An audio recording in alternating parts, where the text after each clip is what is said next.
My name is Thomas. I'm working for METRUS. Excellent. METRUS is manufacturing for more than 40 years valve test benches.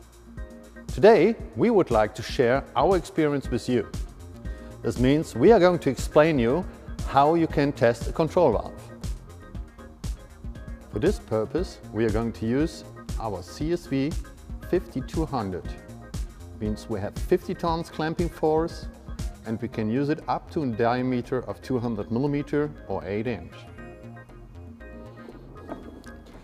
In this video we are going to test a 1-inch Samsung control valve with a pneumatic actuator. It's for the pressure rating of PN16, means 16 bar normal working pressure. For the clamping of the valve we are going to use our automatic sealing heads. Please take care that you're going to use the right diameter. You can test it also manually and just see if the sealing will properly seal at the flange side. Please ensure that you're using always automatic sealing heads with the same diameter. It's marked on the sealing heads themselves. Additionally, you find an information, an A for the active side, which is on the left-hand side if you're in front of the test bench, and the B side, the inactive one, which is on the right-hand side of the test bench. So A on the left-hand side,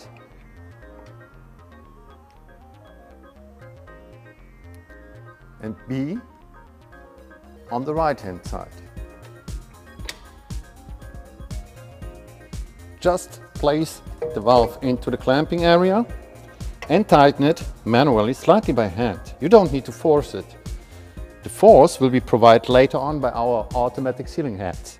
As you can see, I still can move the valve in the clamping. This means there's no force, abnormal force on the flange side. Some other valve test bench manufacturers are using hydraulic clamping, but this means they are clamping already the valve without pressure inside. And this may cause changes in the geometry of the valve seat area, and of course this will also change the measuring result. In our case, the automatic sealing heads will increase very smoothly and softly with the increasing test pressure, the force. So everything is balanced and you never get abnormal force from outside. The first thing we are going to do is we are going to connect the control unit with the pneumatic driven actuator. And here I can adjust the pressure I would like to use for opening or closing the actuator. I even can close it manually or open it. This is important if we are going to do later on the shell test. There are two different tests we would like to show you today. The first one is the so-called seat leakage test. This one is going to be performed with low pressure air. Here in our case we are going to use 3.5 bar. The valve is going to be closed and afterwards we are going to measure in the outlet how much air is passing through the valve in a normal closed condition. The second test we are going to show you is the so-called shell test or housing test with high pressure water. As pressure we use the normal pressure multiplied by 1.5. In our case we have a PN16 valve, means we are going to test it with 24 bar water. The reason why we are going to do first the seat leakage test is actually the valve is dry and there's no risk that we are going to blow some water which is remaining maybe in the circuit after the shell test into our flow meters. The next step will be to connect our flow meter cascade. Means I'm going to open the outlet valve, connect here with this hose our flow meter cascade. Now I have adjusted 3.5 bar here on my pressure regulator in front of my needle valve. If I open the needle valve now, I'm going to pressurize the 3.5 bar into my valve. The outlet is open, the valve is still closed. So I can check now with our flow meter cascade what is the leakage. You always should start with the flow meter, the biggest measuring range. If you open this one and there's no reaction, open the next smaller one and close the big one. Still no reaction over there, so we start the next one and stop the bigger one. Here we can see that we have a leakage actually of 230 normal liter per hour. To decide if the leakage is good or not, you can use our free of charge leak calculator, which is available for Android at Google Play or for iOS at iTunes. You can get also a free of charge PC version from our download site. Simply choose the standard you would like to work with. Select also the leak class. In this case, we can select class 2. Then input all needed values and simply calculate the result. The leak limit would be 0.57 cubic meter per hour, but you can convert it also to different measurements.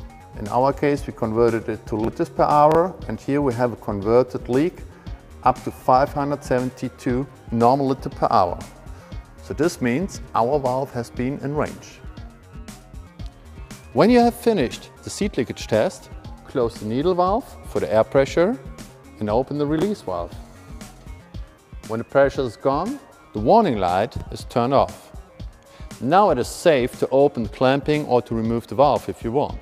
Before we start the shell test, please ensure that you have mounted a gauge with a suitable measuring range.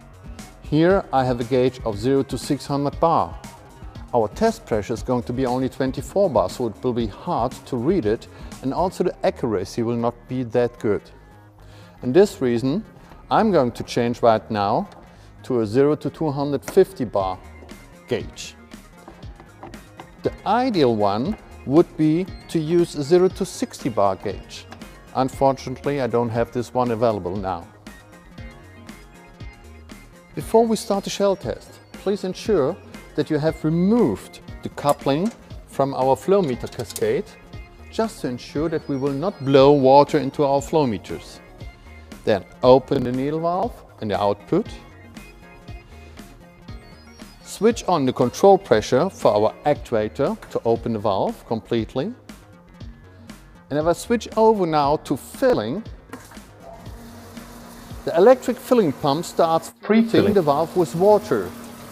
Now I can close the needle valve in the output,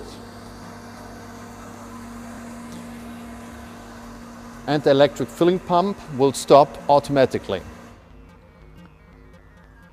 What had happened now is we have filled the valve just to the center level. But now there is a risk that there are still some air remaining in the valve body, which is not good at all for the shell test.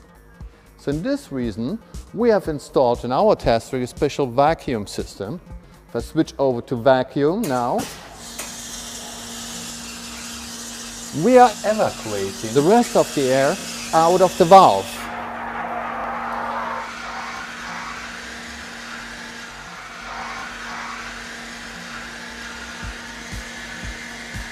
Then I'm going to refill the valve, and I can be sure that the valve is now completely filled with water.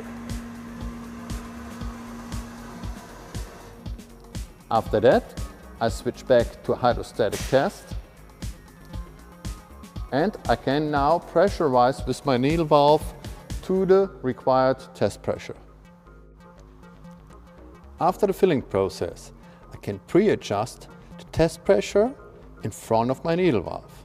Means it's not going directly into our test valve. You can see this test bench is able to test in between 0 up to 600 bar. But in our case, we won't like to perform the shell test at 24 bar.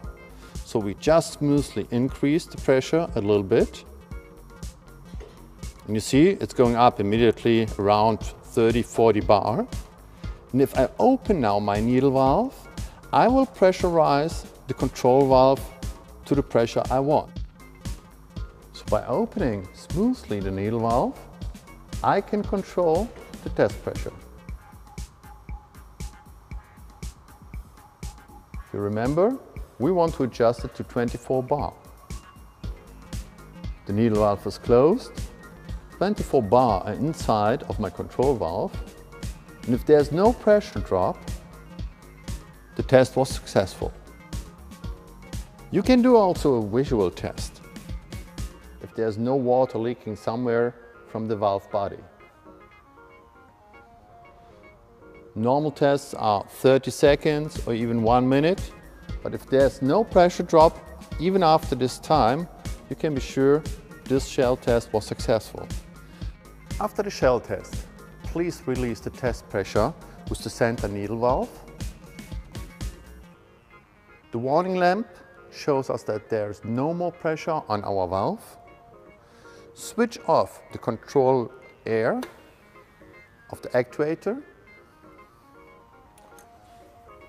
Remove the actuator air, and now it is safe to remove the valve from the clamping.